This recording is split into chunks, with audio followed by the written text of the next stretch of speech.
ملګرو بالاخره له ډیرو مشکلاتو وروسته بنګلادیشي لوبډله نن پاکستان ته ورسېدله. دا چې پاکستان ته د بنګلادیش لوبډله په کومو الوتکو کې ورسېدله، د بنګلادیشي لوبډله به څو لوبې له پاکستان سره په لاهور ښار کې وکړي.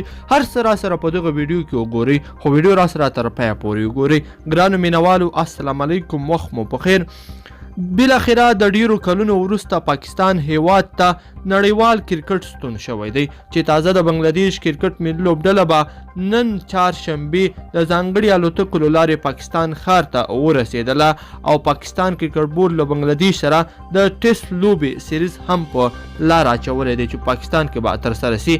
د پاکستان لومړی وزیر عمران خان به د بنګلادیش د مدیره حیات النظام الحسین، د کرکټ مدیر اکرام خان او چیف سلیکټر مهاجر العابدین او د بنګلادیش د استخباراتو افسرانو سره هم په پاکستان کې وویني.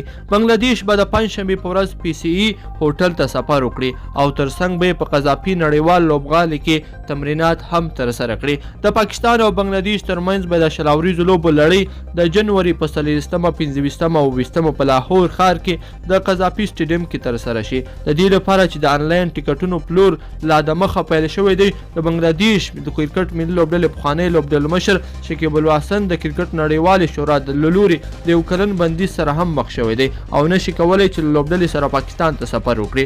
هغه همداراز د دې ترڅنګ مشفق الرحیم بیا پاکستان ته د تګ څخه انکار کړی دی.